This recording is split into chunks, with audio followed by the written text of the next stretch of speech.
የብልጽግና ፓርቲ ከፍተኛና መካከለኛ አመራሮች የመደመር መንግስት እይታ የዘርፎች ምርታ በሚል መሪ ሐሳብ ባለፉት ቀናት ስልጠና ሲሰጥ መቆየቱ ይታወሳል። ስልጠናው የአመራሩን ዕውቀት ክህሎትና አቅም የሚገነቡ ልዩ ልዩ ርዕሰ ጉዳዮች ላይ ያተኮረ ነው። በተለይ በመደመር መንግስት እይታ የግብርና፣ የኢንዱስትሪ፣ የከተማ ልማትና የቱሪዝም ምርታዎች ዋናዎቹ ናቸው። ይህ የከፍተኛ አመራሮች ስልጠና የኢትዮጵያን ብልጽግና እውን ለማድረግ ህዝቡን በማሳተፍ የሚከናወኑ ስራዎች እንዲጠናከሩ የሚያስችል መሆኑም ተመላክቷል። በደቡብ ምዕራብ ኢትዮጵያ ህዝቦች ክልል ለፓርቲው ከፍተኛና መካከለኛ አመራሮች በተሰጠው ስልጠና ጎን ለጎን የልማት ስራዎችም ተጎብኝተዋል። በክልሉ ካፋ ዞን የሚከናወኑ የልማት ስራዎች ናቸው የተጎበኙት። እኛም ጉብኝቱን የሚያስቃኝ መሰናዶ ይዘን ቀርበናል። ዝግጅታችንን ትከታተሉት ዘንድ የአክብሮት ግብዣችን ነው።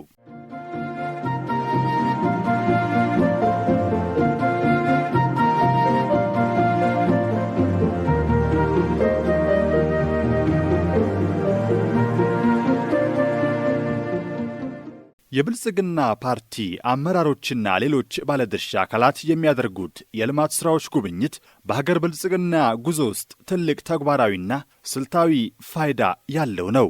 አመራሮቹ በመሬት ላይ ያሉትን መልካም ተሞክሮች፣ ተግዳሮቶችና ችግሮች በአካል ተገኝተው ስለሚመለከቱ ችግሮችን ለመፍታትና ስኬቶችን ለማስቀጠል ያስችላቸዋል። የልማት ስራዎች ጉብኝት የፖሊሲ ውሳኔዎችን መሬት ላይ ካለው እውነታ ጋር በማስተሳሰር የብልጽግናን ጉዞ ለማፋጠን ቁልፍ መሳሪያ ነው። በቦንጋ ከተማ እየተከናወነ የሚገኘው የኮሪደር ልማት የአመራሮቹ የጉብኝት ጅማሮ ሆኗል። የቦንጋ ከተማን ገጽታ እጅግ በጣም የቀየረ ብቻ ሳይሆን የከተማውን መነቃቃት የፈጠረ የኮሪደር ልማት ስራዎችን ተዛዝረን ጎብኝተናል። አምና ከነበረው ዘንድሮ የተሰሩ ስራዎች እጅግ በጣም ትምህርት የሚሰጡ ለከተማ ነዋሪውም ከተማውን ምቹና ውብ ጽዱ ከማድረግ አኳያ በርካታ ስራዎች ተሰርተዋል። ይህም ከስልጠናችን አኳያ የከተማ ልማት ስራ ከተማውን ውብ ጽዱና ለነዋሪ ምቹ ከማድረግ አኳያ ከዛም ባሻገር ደግሞ ለቱሪዝሙ የራሱ የሆነ አስተዋጽኦ እንዲያበረክት የተደረገበት አግባብ ስንመለከት እጅግ በጣም አስተማሪ የሆኑ ነገሮችን ማየት ችለናል። እጅግ በጣም አሁን እኔ በራሴ የወሰድኩት ስፔሻሊ መንገድ ዳር ላይ ያሉ ፖሎቹን እግረኛ እንትን የተሰራውን የሳይክሉን ዞረን አይተናል። በጣም አስተማሪ በእኛ ክልልም እንደዚህ አይነት ነገር አለ የሚያስብል ነገር ነው። ከማየታችን በፊት እንደዚህ አይነት ነገር አለ ብለን አላሰብንም። ነገር ግን ገባ ብለን ስናይ እውነትም እኛ ጋም ኮሪደር ስራዎች እንዳሉና ተስፋ ሰጪ ነገሮች እንዳሉ፣ ቀጣይ ደግሞ ሌሎች ዞኖችም ከዚህ ምርጥ ተሞክሮ ወስዶ መስራት እንዳለባቸውና የብልጽግና ኢኒሼቲቭ መሬት ላይ እንዳለ ነው እኔ ያየሁት። ዘንድሮ ደግሞ ያየናቸው በጣም ጥሩ መልካም ስራዎችን በከተማ ውስጥ አይተናል ማለት ነው። በበርካታ ገንዘብ ወጥቶ የተሰሩ ስራዎች ተብሎ በከተማ አስተዳደሩ ሲያስጎበኙ ያየናቸው ጥሩ ነገር የወሰድንባቸው ሁኔታዎች ናቸው ያሉና በአጠቃላይ ካምና ዘንድሮ በጣም በብዙ ረጅም የተካሄደበት አሁንም ቀጣይ ለመሄድ የታሰበ ያለውና ገለጻው ላይ ሲደረግ ብዙ ነገር እኛም እንደ ዞን የጀመርናቸው የሰራናቸው ስራዎች አሉ። ከዛ በተጨማሪ ለመስራት ብዙ ተሞክሮ የወሰድንበት ሁኔታ ነው ያለው።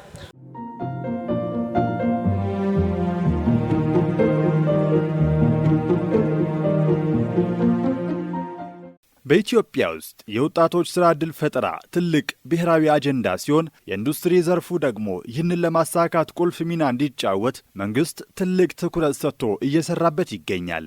የኢንዱስትሪ ዘርፍ በተለይ የማኑፋክቸሪንግ፣ የግንባታና የአግሮ ፕሮሰሲንግ ዘርፎች ከፍተኛ የሰው ኃይል የማሰማራት አቅም ስላላቸው የወጣቶችን ሥራ አጥነት ለመቀነስ እንደ ዋና መፍትሄ ይታያሉ። በቦንጋ ከተማ ያለው የኢንዱስትሪ ክላስተር ማዕከልም የጉብኝቱ አካል ሆኗል። ኢንዱስትሪ ዘርፉ ብዙ ስልጠና ነው የወሰድነው። ያንን ሊያጣጥም በሚችል መንገድ በክላስተር ማዕከል የተሰሩ ስራዎችን አይተናል። ከነዚህም አንዱ በተለይ የከተማውን አጠቃላይ ኑሮ ሁኔታ ሊይዝ የሚችል የእንጀራ ፋብሪካ በስፋት እንጀራን የማቅረብ ከዛም ባሻገር በከተማ ውስጥ የከተማውን ገጽታ የሚያጠፋው አንዱ የፕላስቲክ ማቴሪያል ነው። እነዚህን የፕላስቲክ አጠቃላይ ምርቶችን በመሰብሰብ ከቆሻሻነት ወደ ምርት የመቀየር ስራዎች የተሰሩትን አይተናል። ከዛም ባሻገር የከተማው ወጣት ወደ ተሻለ ኢኮኖሚ ሊሄድ በሚችል መንገድ የብሎኬት ፋብሪካቸውንም አይተናል። ይሄ ብሎኬት ፋብሪካ ብዙ አይነት የብሎኬት ምርቶችን እያቀረበ ነው ያለው። በዚህ ከፍተኛ የሆነ የማሽን አቅርቦት ብቻም ሳይሆን ከተማ ውስጥ ያሉ የሚደረጉ የኮንስትራክሽን ሂደቶችን በጣም እየሸፈነ እንዳለ መረዳት ችለናል። እጅግ በጣም ጥሩ ነው። ኢንዱስትሪን ዞረን አይተናል። 2-3 ክላስ ገብተን እኛ ባየነው በጣም አስተማሪና ወጣቱ ከተግባር ጋር የተቀላቀለ ብልጽግናን የተቀበለ ወጣት እንደሆነ የልማት ትሩፋቱን የተቀበለ ወጣት እንደሆነና ደግሞ እንደ ቦንጋ እጅግ በጣም ደስ የሚል ስራ እየተሰራ መሆኑን ያየውበት ሂደት አለ። ጥሩ ነው። ከጉብኝቱ አንጻር በጣም ጥሩ ነገሮችን አይተናል። በተለይ እንደ ሀገር የነበሩ ኢኒሼቲቮችን በርካታ ነገሮችን ያየንበት ነገር አለና ምናልባት ጥሩ ነገር ነው ብለን በደንብ አድርገን ያየነው እነዚህ የዳቦና ቆጮ ምርት ጋር ተያይዞ የነበሩ ነገሮችን ከማስፋፋት አኳያ የተያዘው እቅድና ቀጣይ ምን መሆን አለበት የሚለውን ነገር እንደ ክልል በተለየ መልኩ ያየሁበት ነገር አለ።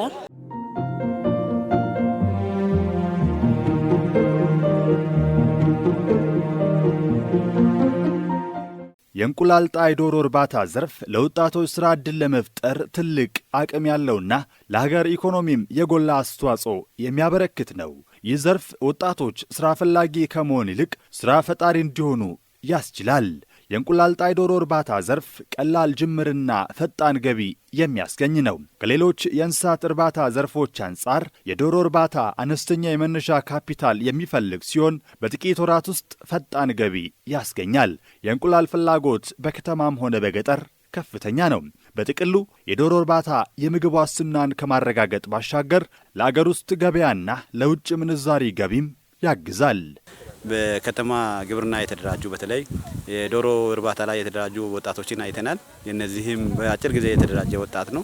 በርካታ ዶሮዎችን እያረቡ ለከተማው የእንቁላል ምርት በመመገብ አንጻር ትልቅ ትርጉም ያለ ስራ እየተሰራ ነው ያለው።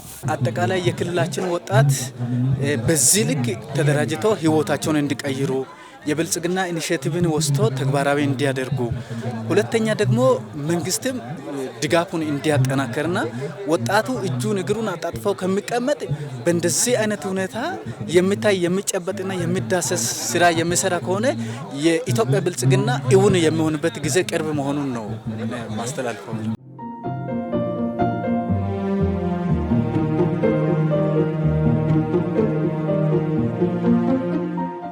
የሻይ ዘር ብዜት በኢትዮጵያ ውስጥ በመንግስትና በየአርሶ አደሮች ይካሄዳል። ኢትዮጵያ አጠቃላይ የግብርና ዘርፉን ለመደገፍ የመነሻ ዘርና የተመሰከረለት ዘር ብዜት ላይ ትኩረት ትሰጣለች። በተለያዩ የሀገሪቱ አካባቢዎች ያሉ የግብርና ምርምር ማዕከላት የምርት መጠንን፣ የሻይ ጥራትንና በሽታን የመቋቋም አቅምን ለማሻሻል የሚያስችሉ የሻይ ዝርያ ማሻሻያ ስራዎችን ያከናውናሉ። በዚህም በክልሉ ግብርና ቢሮ የስርዓተ ምግብ ማጠናከሪያ ፕሮግራም የበጀት ድጋፍ በካፋ ዞን ዴቻ ወረዳ የሚገኘው የዲንቻ ሻይ ችግኝ ብዜት ጣቢያ በስልጠናው ተሳታፊዎች ተጎብኝቷል። እንደ ሀገራችን የሻይ ልማት በጣም ትልቅ ዋጋ ያለውና ገቢም ያስገኛልበት በዚህ ዘርፍ ላይ ደግሞ ይሄ ዞን የካፋ ዞን በጣም በስፋት እየሰራ ያለበት የመስፋት ስራን ከነበረበት ውስን በጣም በስፋት እየሄደ ያለበት ሁኔታ ገለጻ ተደርጎ በአካልም እዚህ ወረዳ ላይ የችግኝ ጣቢያ ማብዣ ጣቢያ ላይ ደርሰን ያየን የተንቀሳቀስን ያለንበት ሁኔታ ያለውና በርካታ መልካም ነገሮችን አገኝተናል። እኛም ወስደን እንደ ዞናችን የጀመርናቸው ስራዎች አሉ እናሰፋለን ብለን እናስባለን። ከሻይ ምርት ጋር ተያይዞ እንግዲህ እንደ ሀገር በርካታ ነገሮችን እንዳስያዘ በተለይ ከኢኮኖሚው ዘርፍ አሁን ላይ ወረዳዎችን ከማስፋፋት አኳያ ቀድሞ ላይ የነበሩ ጥቂት ወረዳዎች ነበሩ። አሁን ደግሞ ወደ 27 ወረዳዎች ላይ ለማስፋፋት የተካሄደበት ርቀትን በጣም ያደነቅንበት አግባብ አለና እንደኛ አካባቢ በተለይ እንደ ምዕራብ ኦሞ ዞን አግሮኢኮሎጂው ከማጥናት ጋር ተያይዞ የነበሩ ነገሮች ቢኖሩም ወደኛ ሄዶ የማምረቱን ነገር ደግሞ ከቦንጋ ተፈጥሮ ሀብት አመራሮች ጋር ተገናኝተን ወደኛ የማስፋፋቱ ነገር ቢኖር ጥሩ ነው የሚል ቁጭት የያዝንበት ስልጠናና እይታ ነው። እንደ አጠቃላይ ስልጠናውንና በተግባር ያሉ ጉዳዮችን ከማዋሄድ አኳያ ከፋ ዞን ውስጥ በጣም የተሰሩ ስራዎች ለወደፊቱ እጅግ በጣም ተስፋ ያላቸው ፓርቲያችን ከሚፈልገው ካስቀመጣቸው ግቦች አኳያ እንደርሳለን ተብሎ የተጣሉ ግቦች አሉ። እነዚህን ተደራሽ ለማድረግ መነሻና ምሳሌ ሊሆኑ የሚችሉ የሚያነሳሱ ስራዎች ተሰርቷል። እነዚህ ስራዎች ደግሞ ሌሎች አካባቢዎችን በእንደዚህ መንገድ አሁን ባስቀመጥነው አግባብ መስራት የሚቻል ከሆነ የብልጽግና ካስቀመጠው ግብ አንጻር መድረስ እንደሚቻል ከስልጠናውም በተግባር ከጎበኘነው አኳያ መጎብኘት ይችላል የሚል አስተያየት ነው ያለኝ።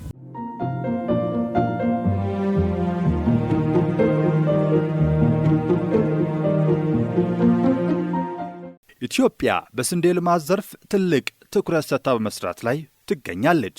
ዋነኛው የዚህ ጥረት ዓላማ የምግብ ዋስትናን ማረጋገጥ፣ ከውጭ የሚገባውን ስንዴ ማስቀረትና በሂደትም ስንዴን ወደ ውጭ መላክ ነው። ኢትዮጵያ የበጋ መስኖ ስንዴ ልማትን በስፋት በመጀመር በዓመት 2 ጊዜ ማምረት አቅሟን ከፍ አድርጋለች።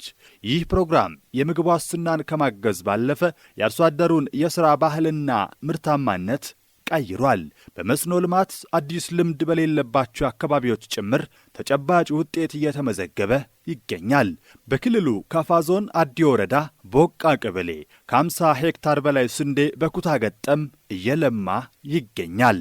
ቦቃ ክላስተር ላይ የተሰራ ያለው የስንዴ ኩታ ገጠም እርሻ እጅግ በጣም አስደማሚ፣ ብዙ አርሶ አደሮችን በአንድ ማዕከል በማሰባሰብ በተለይ ከግብርናው የግብርና አጠቃላይ እድገቱ ወደ ገጠር ትራንስፎርሜሽን ነው እንዲሻገር የሚፈልገው። የገጠር ትራንስፎርሜሽኑ ደግሞ መዋቅራዊ ሽግግር ነው ማምጣት የሚገባው። እኔ በስልጠናችን ውስጥ ካየነውና ካገኘነው ልምድ አንፃር ቦቃ ክላስተር ላይ አዲ ወረዳ ላይ እየተሰራ ያለው የስንዴ በስፋት የተመረተው የስንዴ ምርት እጅግ በጣም ለኛ ወደፊት ተስፋችን ትልቅ መሰረት እንደተጣለ ማየት ችለናል። በካፋ ዞን አዲ ወረዳ ላይ ቦቃ በሚባለው ቀበሌ ላይ በኩታ ገጠም የለማውን የስንዴ ማሳ ጎብኝተናል። በእውነት እዚህ አካባቢ አሁን ትናንትና ስልጠና ከወሰድነው ጉዳይ ጋር በዚህ ሁላችንም ባለንበት አካባቢ በዚህ ልክ የምንቀጥል ከሆነ የግብርና ትራንስፎርሜሽናችን ረጅም ጊዜ አይወስድም፣ ሩቅ አይሄድም። በአጭሩ ይሄንን በዚህ መልኩ የምንሰራ ከሆነ ማሳካት የምንችልበት ተስፋ የጣለበትና ተስፋ ያየሁበት ሁኔታ ነው ያለ። እንደኛ ቲም ያየ ነው ከቦንጋ ከተማ ነው መነሻ አድርገን የተነሳ ነው እዚህ ያው እስከመጣንበት ቦታ ድረስና ይበልጥ አሁን የመንግስት ኢኒሼቲቮችን ይበልጥ የሚያበረታታ በተጨባጭ ምን ያክል ለውጦች እየመጡ እንደሆነ ሰው ምን ያክል አመለካከቱ እየተቀየረ እንደሆነና ቢያንስ ከመስራት ውጤት መገኘት እንደሚችል ይበልጥ ያስተማረ መድረክ ነው ብዬ ነው በአጠቃላይ ወስደውና ይህንን ስንል በተጨባጭ ሰው አመለካከቱ ተቀይሮ ውጤትን ጭምር ታጅቦበት ስራዎች እየተሰሩ እንደሆነ ያው ያየንበትና የተማርንበት ነው ብዬ ነው ወስደው። ብልጽግናችን ከበፊቱ በጣም ለየት ይላል። መዝለል የሚል ነገር አለና እስካሁን ያልሰራናቸውን አንድ አመት 5 አመት እንደ አንድ አመት አንድ አመት እንደ 5 አመት ቆጥረን እስካሁን ያልሰራናቸው በርካታ ነገሮችን በዚህ ላይ መልክ መስራት እንዳለብን ነው የወሰድነው። ስለዚህ ከዚህ ጉብኝት መልስ ከዚህ ልምድ መልስ እኛም ወደ አካባቢያችን እየቀየርን በርካታ ነገሮችን እንሰራለን። እየተሰራም ነው፣ በጣም እያሰፋን እንሄዳለን የሚል እምነት ነው ያለን። የቦንጋ በግ በኢትዮጵያ ውስጥ ከሚገኙ የአገር በቀል የበግ ዝርያዎች አንዱ ሲሆን በዋነኝነት ለስጋ ምርት ባለው የላቀ አቅም ይታወቃል። በኢትዮጵያ ውስጥ በክብደት በእድገት ፍጥነትና በጥራት ከሚጠቀሱት ዝርያዎች መካከል አንዱ ነው። ዋነኛ መገኛና ማዕከሉ በደቡብ ምዕራብ ኢትዮጵያ ሕዝቦች ክልል ውስጥ በሚገኘው ካፋ ዞን ነው። ይህ ዝርያ በዞኑ ባሉ መካከለኛና ከፍተኛ የአየር ንብረት ባላቸው አካባቢዎች ተለምዶ የሚኖር ነው። የቦንጋ በግ ዝርያ ቀንድ የሌለው ሲሆን በከፍተኛ ክብደቱና በስጋው ጥራት ምክንያት በገበያ ላይ ከፍተኛ ዋጋ ያስገኛል። በኢትዮጵያ በፌዴራልና በክልል ደረጃ በተለያዩ ዘርፎች የተጀመሩ የልማት ስራዎች ተጠናክረው መቀጠል እንዳለባቸው ይታመናል። የሕዝብን ተጠቃሚነት ለማረጋገጥ ኢትዮጵያን ለማሳደግ በልዩ ትኩረት ሊሰራ ይገባል። የልማትን ቀጣይነት ለማረጋገጥም ተስፋ ሰጪ ተግባራትን ማስፋፋት፣ ተሞክሮዎችን መቀመርና በመስክ ጉብኝት የተስተዋለው ውጤታማ ተግባራትን ወደ ሁሉም አካባቢዎች መተግበር እንደሚያስፈልግ በመጠቆም ዝግጅታችንን በዚህ ቋጨን። ሰላም።